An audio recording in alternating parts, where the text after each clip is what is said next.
इस सरकार पे एक सवाल और उठता है कि इस सरकार में जुडिशरी बहुत दबाव में है, तो आपको लगता है कि जुडिशरी दबाव में है? प्रश्न इस बात का है कि हमारे जुडिशियल ऑफिसर्स के ऊपर जब तक इस बात का बैन नहीं लगाया जाएगा कि 62 साल और 65 साल की उम्र में जब आप रिटायर होंगे तो आपको किसी आयोग का चेयरमैन नहीं बनाया जाएगा, आपको मेंबर ऑफ पार्लियामेंट नहीं बनाया जाएगा। और जब तक उनको इस बात का एहसास होता रहेगा तो वो अपने रिटायरमेंट के अंतिम चरण में सरकार की कठपुतली बनकर के काम करते हैं। जैसे हमारे यहाँ chief justice high court Bindal कर रहा है। कलकत्ता में भी चुनाव के समय में इसको इसीलिए भेजा गया था कि वहाँ के चुनावी समीकरण को ये ध्वस्त करे, और यहाँ पर भी इसको इसीलिए लाए। इसको कहा जा रहा है कोरोना हुआ है, कोरोना हुआ है, न कोई आदमी आपसे मिल रहा है, न आप कोर्ट चला रहे हैं, न आप कुछ कर रहे हैं, आपको कोरोना हो गया। कोरोना हो गया तो आप पब्लिक के बीच में आकर के बताइए, पब्लिक को कोरोना होगा ना, वकीलों को कोरोना होगा ना, कोरोना किसी अधिवक्ता को कोरोना नहीं हुआ, आपको कोरोना हो गया। घर में क्वारंटाइन हुई है, आप मानिए केवल सरकार के धन का। शांत रहो यार, या तो तुम्हें बोल रहे हो, आओ तुम्हें बोल रहे हो, नहीं आओ बोलो ना सर, बोलिए जी आप बोलिए जी।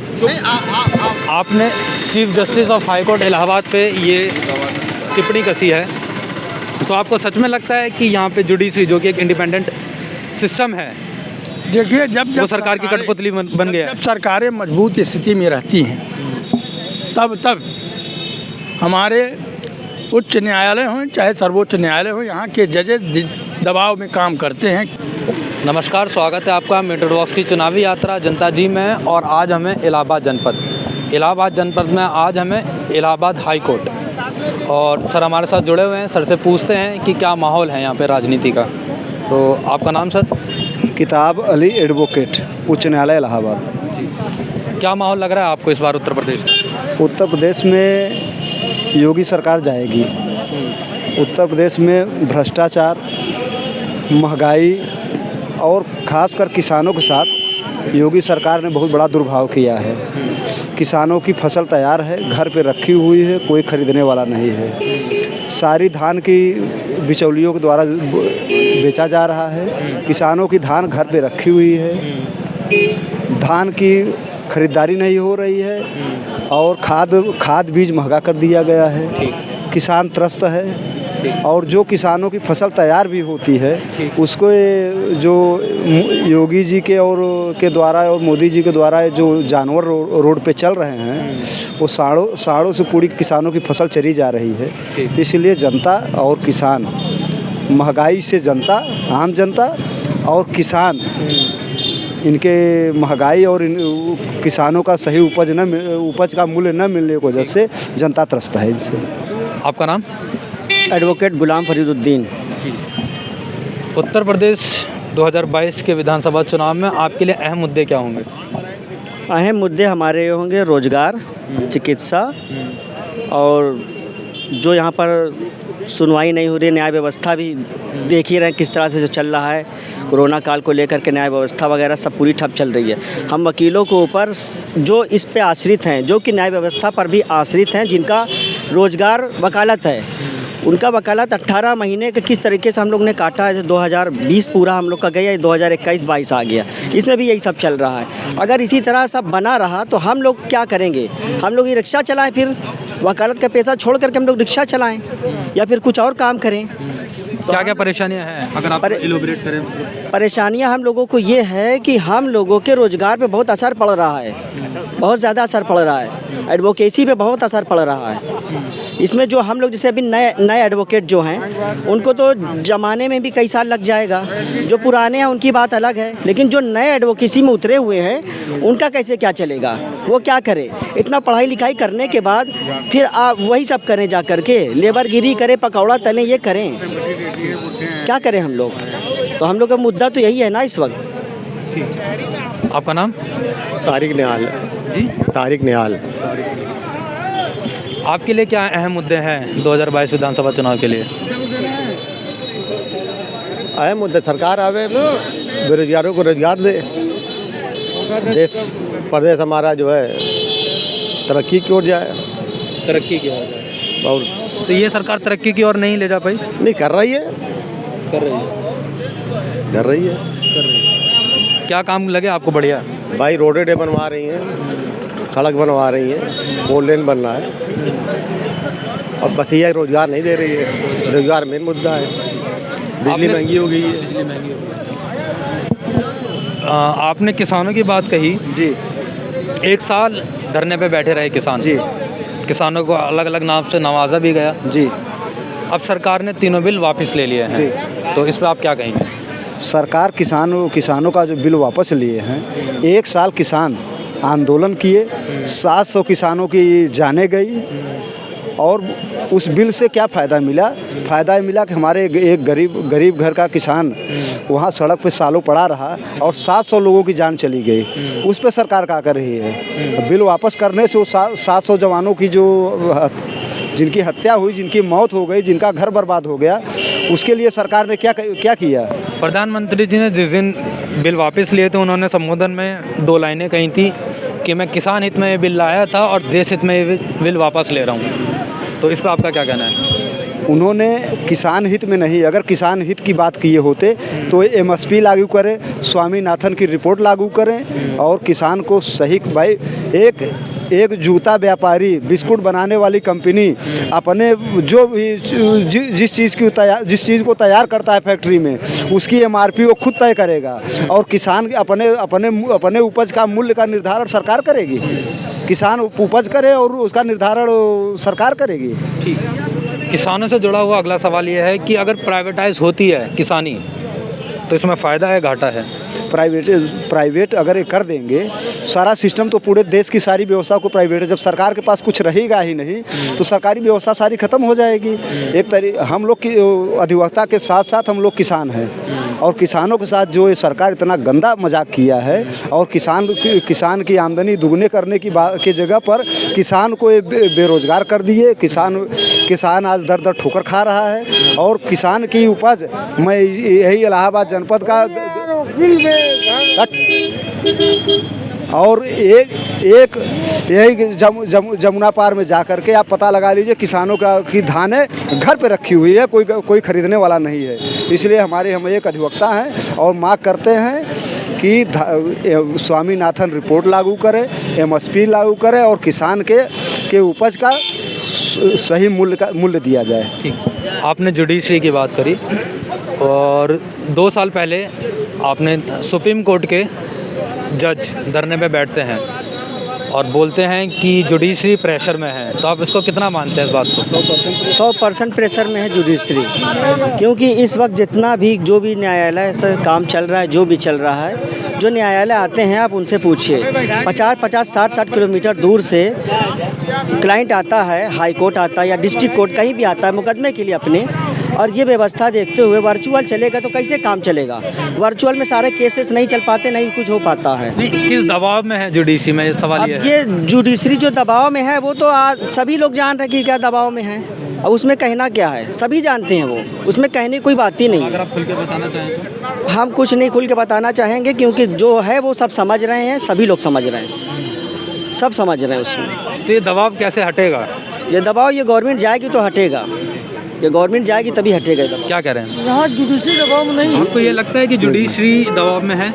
जुडिशरी की जो स्वतंत्र व्यवस्था थी, उस पे जो वर्तमान देश की सरकार है, वो कहीं न कहीं इनडायरेक्ट से न्यायपालिका पर हावी हुई है, और न्यायपालिका को अपने दबाव में लेकर के तमाम तरह के जजमेंट किए और कराए, और न्यायपालिका इस समय बहुत ही। कौन से जजमेंट है वो चाहे इनके राफेल का मामला हो रहा हो, चाहे वो बाबरी मस्जिद का मामला रहा हो, ये तमाम इस तरीके से, अभी ये कोविड का मामला है, न्यायपालिका वाला काम नहीं न करके देश चलाने की बात अगर न्यायपालिका से करवाया जा रहा है तो देश के लिए बहुत भविष्य ठीक नहीं। तो दबाव क्या है सर? आपने दबाव का आंसर नहीं बताया।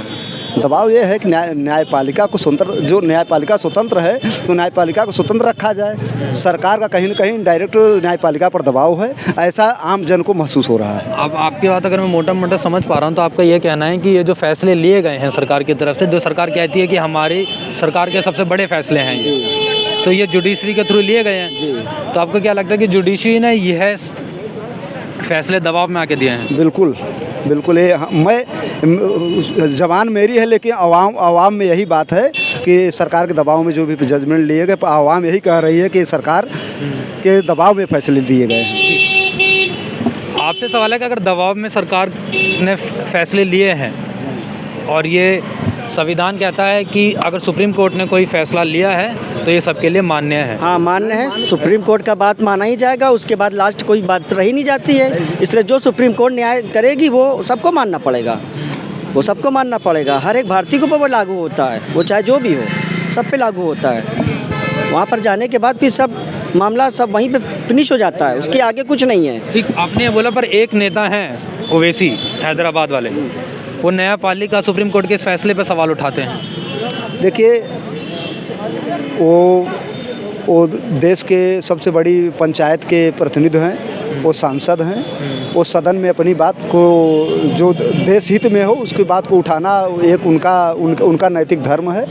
लेकिन मैं लोग अधिवक्ता हूँ और जो भी न्यायालय का आदेश हुआ, चाहे वो सरकार के दबाव में हो, चाहे वो जिस भी दशा में हुआ हो, अगर न्यायालय ने कोई जजमेंट किया है तो उसका हम लोग स्वागत करते हैं। उन पे आपका क्या कहना होगा?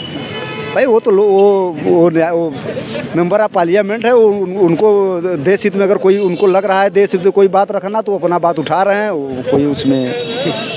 आपको क्या लग रहा है जो ओवैसी जी कर रहे हैं वो सही कर रहे हैं? इस फैसले के खिलाफ, राम मंदिर फैसले पे वो सवाल उठाते हैं सुप्रीम कोर्ट पे। ओवैसी जी खुद बहुत बड़े काबिल इंसान हैं, बैरिस्टर हैं, वो कानून के बारे में बहुत अच्छा जानते हैं। और मैं समझता हूँ कि उनसे ज़्यादा कानूनी मालूमात इस वक्त प्रेजेंट टाइम में तो कोई नहीं रखता, मेंबर ऑफ पार्लियामेंट को देखा जाए तो वो जो भी कर रहे हैं वो अपने हिसाब से पढ़े लिखे काबिल इंसान है, वो सही कर रहे हैं। आप सहमत हैं उनकी बात से कि नहीं? देखिए, हम सहमत हैं, हम उनकी बातों से सहमत हैं इसलिए कि वो बैरिस्टर हैं। वो जो बात करेंगे कानूनी हिसाब से तो वो बेहतर करते हैं, इसलिए हम उनकी बातों से सहमत हैं। सहमत हैं आप? जी हाँ, सहमत। जी, ठीक। ये सवाल है आपसे कि 2022 विधानसभा चुनाव किस करवट बदलेगा? उत्तर प्रदेश में अखिलेश की सरकार 2022 में बनने जा रही है और योगी की घर वापसी हो जाएगी। अब वो योगी वापस नहीं आएगी। क्या कारण अहम होंगे अगर अखिलेश यादव सरकार में आते हैं तो? अखिलेश सरकार की सबसे बड़ी महत्वपूर्ण बात यह है कि जो उनकी 2012 से 17 में सरकार थी, गरीबों के लिए 108 number ambulance, 100 number police control room, गरीब महिलाओं के लिए वो समाजवादी पेंशन की व्यवस्था, गांव के विकास के लिए लोहिया ग्राम का उन्होंने चलाया और हर गांव को सड़क से जोड़ना, ये उनके अहम मुद्दे रहे हैं। गरीबों को लैपटॉप वितरण किया बच्चों को। आपके लिए क्या लगता है कहाँ गलती हो गई सत्ता में योगी जी से? देखिए, योगी जी पहली बात तो ये है वो संत हैं, ठीक। एक संत हैं तो उनको सबसे पहले तो ये सोचना चाहिए कि एक जनता जो कि देश की जनता है उसको क्या चाहिए। सबसे बड़ी परेशानी है रोटी कपड़ा और मकान, सबसे बड़ी परेशानी हर एक जनता की, चाहे वो जो भी हो, सबको परेशानी रोटी कपड़ा मकान की। और अगर वो संत हैं तो वो अच्छे तरीके से समझते हैं कि जनता को क्या चाहिए, और अगर वो इस तरह से काम करें कि हाँ जनता को जो चाहिए वो उसको मिलना चाहिए, न्याय व्यवस्था अच्छी होनी चाहिए, चिकित्सा अच्छी होनी चाहिए, बेरोजगारी दूर होनी चाहिए, ये सारी चीज़ें उनको सोचना चाहिए इस बारे में। बस जनता यही चाहती है। जो आदमी जनता अगर आपको चुन के लाती 5 साल की, चाहे वो योगी हो चाहे अखिलेश चाहे जो भी हो, जनता इसलिए चुन के लाती है कि जनता के आप प्रतिनिधि हैं, जनता के लिए आप कुछ सोचिए। आप जनता के लिए ना सोच करके उसको इधर उधर की बातों इनकी कुछ योजनाएं हैं, मान के चलिए आवास, शौचालय, ठीक है, श्रम कार्ड, तो ये तो सभी जनता को मिला है, मिल रहा है, सभी को मिल रहा है। लेकिन उसमें आप ये बताइए, श्रम कार्ड बन गया या शौचालय बन गए, जो बन गया ठीक है, जनता के लिए किया इन्होंने, ठीक है, सब बढ़िया किया। लेकिन आप शहर में हैं, शहर से केवल 10 किलोमीटर आप शहर से बाहर चले जाइए। और जो प्रधानमंत्री जी ने जो शौचालय दिया था, अगर कहीं पूरे प्रदेश में घूम लीजिए, अगर कहीं वो जो उन्होंने 12,000 रुपये दिया है, 12,000 में शौचालय का में टाइल्स नहीं लग पाती, शौचालय बनेगा 12,000 रुपये में। 12,000 रुपये उन्होंने शौचालय के लिया था, दिए थे। और आप पता लगा लीजिए किसी के यहाँ शौचालय अगर बना हो तो। क्या कह रहे थे आप? हम ये कह रहे थे, जनता 5 साल के लिए चुन के लाती है, जनता 5 साल के लिए चुन करके लाती है, ठीक। तो जनता आपको वोट दे करके चुन के लाती है, कोई आपका खानदानी विरासत में नहीं मिलता कुछ भी आपको। जनता चुन के लाती है इसलिए कि जनता के आप दुख दर्द में शामिल हों। अगर आप जनता के दुख दर्द को शामिल नहीं हो सकते, उनका कल्याण नहीं कर सकते, तो आप इस पद से त्यागपत्र दे दें। आप आपका नाम? योगेश्वर प्रसाद मिश्रा। क्या करते हैं सर आप? यहीं हाई कोर्ट में एडवोकेट। मौजूदा सरकार का आप कैसा कार्यकाल लगा आपको? बढ़िया लगा। सबका साथ, सबका विकास, सबका विश्वास, सबका प्रयास। हाँ, नया और जोड़ा है सबका। नया क्या जोड़ा है? सबका भरोसा, सबका प्रयास। सबका प्रयास। तो सबका प्रयास था तो 325 मिला इन्हें।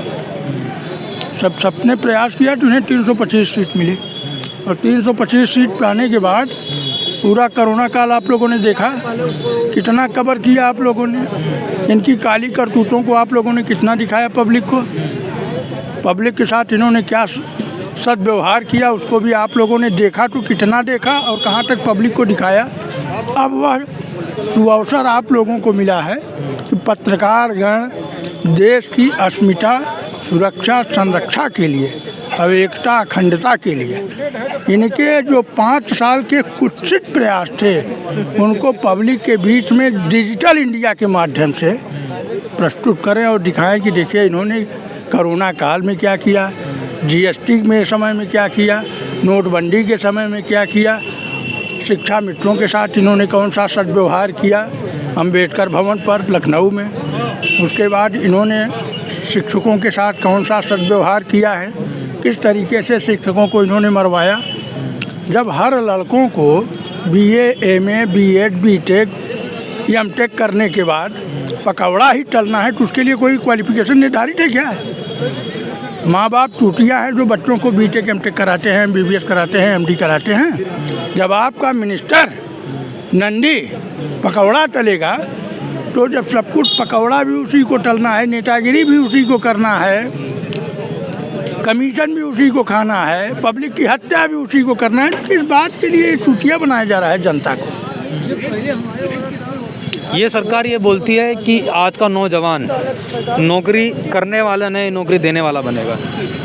अच्छा, आपके घर में जब भोजन है तब तो आप दूसरे को भोजन कराएंगे या किसी से मांग करके भोजन कराएंगे? और मांग करके आप कई दिन भोजन कराएंगे? नौकरी आप कब देंगे? जब आप वेल इक्विप्ड क्वालिफाइड होंगे, जब आपकी मिनिमम एलिजिबिलिटी होगी, तब आप जो है किसी को शिक्षक बनाएंगे कि बिना एलिजिबिलिटी के? किस माध्यम से देंगे आप? पकौड़ा तलने वाले के लिए क्या कोई ट्रेनिंग की ज़रूरत है क्या? घर में खाना बनाने के लिए ट्रेनिंग की ज़रूरत है क्या? घर में भोजन बनाने के लिए किसी ट्रेनिंग की ज़रूरत है? अच्छा, आपका स्टार्टअप इंडिया यही है, मेक इन इंडिया यही है, मेड इन इंडिया यही है, क्या है? इस सरकार पे एक सवाल और उठता है कि इस सरकार में जुडिशरी बहुत दबाव में है, तो आपको लगता है कि जुडिशरी दबाव में है? प्रश्न इस बात का है कि हमारे जुडिशियल ऑफिसर्स के ऊपर जब तक इस बात का बैन नहीं लगाया जाएगा कि 62 साल और 65 साल की उम्र में जब आप रिटायर होंगे तो आपको किसी आयोग का चेयरमैन नहीं बनाया जाएगा, आपको मेंबर ऑफ पार्लियामेंट नहीं बनाया जाएगा। और जब तक उनको इस बात का एहसास होता रहेगा तो वो अपने रिटायरमेंट के अंतिम चरण में सरकार की कठपुतली बनकर के काम करते हैं। जैसे हमारे यहाँ chief justice high court Bindal कर रहा है, कलकत्ता में भी चुनाव के समय में इसको इसीलिए भेजा गया था कि वहाँ के चुनावी समीकरण को ये ध्वस्त करे, और यहाँ पर भी इसको इसीलिए लाए। इसको कहा जा रहा है कोरोना हुआ है, कोरोना हुआ है, न कोई आदमी आपसे मिल रहा है, न आप कोर्ट चला रहे हैं, न आप कुछ कर रहे हैं, आपको कोरोना हो गया। कोरोना हो गया तो आप पब्लिक के बीच में आकर के बताइए पब्लिक को करुणा होगा ना, वकीलों को करुणा होगा ना, कोरोना हुआ किसी अधिवक्ता को करुणा नहीं हुआ, आपको करुणा हो गया। चैम्बर में बैठिए, घर में क्वारंटाइन हुई है, आप मानिए केवल सरकार के धन का। शांत रहो यार, या तो तुम ही बोल रहे हो सर, आओ तुम ही बोल रहे हो, बोलिए नहीं आओ बोलो ना, सर, बोलिए इतनी देर बोले। जी आप बोलिए जी आपने chief justice of high court Allahabad पे ये टिप्पणी कसी है, तो आपको सच में लगता है कि यहाँ पे जुडिशरी जो कि एक इंडिपेंडेंट सिस्टम है, देखिए जब वो सरकार की कठपुतली बन गया है? जब सरकारें मजबूत स्थिति में रहती हैं तब हमारे उच्च न्यायालय हों चाहे सर्वोच्च न्यायालय हो, यहाँ के जजेस दबाव में काम करते हैं। क्यों? क्योंकि हमारे संविधान में एक प्रोविज़न है कि पार्लियामेंट इज सुप्रीम, संसद सर्वोपरि है। तो ये जो सांसद के रूप में प्रधानमंत्री प्रतिनिधित्व करता है, सबका नेता बनकर के पूरे राष्ट्र का नायक होता है, तो उसके दबाव में इनका आ जाना स्वाभाविक है। क्यों? क्योंकि विरोधी पक्ष कमज़ोर हो जाता है। आज विपक्ष कमज़ोर है, जिसका लाभ सरकारें ले रही हैं, और आगे भी अगर इसी तरीके की सरकार फिर बनी तो आप डबल इंजन की सरकार बनने पर जो सबसे बड़ा नुकसान होता है वो जुडिशियल ऑपरेशन में ही होता है। उसमें न्यायालय सरकार की कठपुतली बन के रह जाता है। 8 साल हो गए हैं मौजूदा सरकार को केंद्र में। 8 साल में एक विपक्ष तैयार नहीं हो पाता है, एक विपक्ष विमर्श नहीं दे पा रहा है इस देश को, एक नैरेटिव नहीं खड़ा कर पा रहा है। तो इसमें गलती किसकी, सरकार की, विपक्ष की? एक लोकतंत्र की सबसे बड़ी भूमिका जनता होती है। जनता क्या है और सरकार क्या है? Government by the people, of the people, for the people है। जनता को जब निर्णय की घड़ी आती है सरकारें बदलने का, या पिछली सरकारों का आकलन करने का, या फिर नई सरकार चुनने का, तो जनता हिंदू मुस्लिम जातिवाद धर्म और संप्रदायों में बंट जाती है।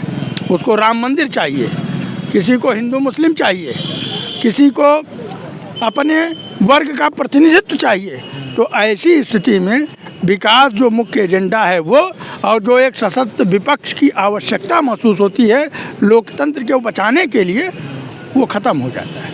आपने इसमें इसी लाइन में 2 बड़ी अहम बातें बोली। एक, राम मंदिर का सुप्रीम कोर्ट से फैसला आता है, तो आपको क्या लगता है कि वो दबाव में लिया गया फैसला है कि स्वतंत्र था उस टाइम सुप्रीम कोर्ट? राम मंदिर का फैसला दबाव में लिया गया या गैर दबाव में, मैं इसमें नहीं जाना चाहता, लेकिन मैं इतना कह सकता हूँ केवल कि राजनीतिक दल राम के नाम से खिलवाड़ करना बंद करें। राम न किसी राजनेता के हैं और न किसी संसद के हैं, राम सबके हैं। अल्लाह सबका एक है, राम सबका एक है, ईश्वर सबका एक है। उस पर राजनीति करने का कोई वो नहीं है। आपको अपने धर्म में आस्था रखने का उतना ही अधिकार है जितना अगले को है। आपने ये बोली, अगर इसमें 2 बातें कि इस देश में कोई सी भी ऐसी पॉलिटिकल पार्टीज़ नहीं है जो बिना एक गोलबंदी के सरकार में आ पाए। अगर मान के चलिए अखिलेश हैं तो वो जाति का समीकरण बैठा रहे हैं, तो कहीं उत्तर प्रदेश के मुख्यमंत्री हैं वो उसको जाति ध्रुवीकरण में ले जा रहे हैं चुनाव को। जब तक इस देश में योग्यता को पैमाना नहीं माना जाएगा, तब तक जातिवाद धर्म संप्रदाय आतंकवाद से ये देश जूझता रहे। और यहाँ विकास की जो गंगा, झूठी गंगा बहाई जा रही है सत्ता पक्ष के द्वारा, उसका सही जवाब नहीं मिल पाएगा। नाम पूछ लीजिए। जी, नाम बता दिया सर ने। हाँ, आपका नाम सर? हो गया, ठीक। तो ये थे हम इलाहाबाद हाई कोर्ट पर। ऐसी ही ग्राउंड रिपोर्टिंग के साथ बने रहिए। मिंटू टॉक्स चैनल को शेयर करिए, सब्सक्राइब करिए, लाइक करिए। धन्यवाद।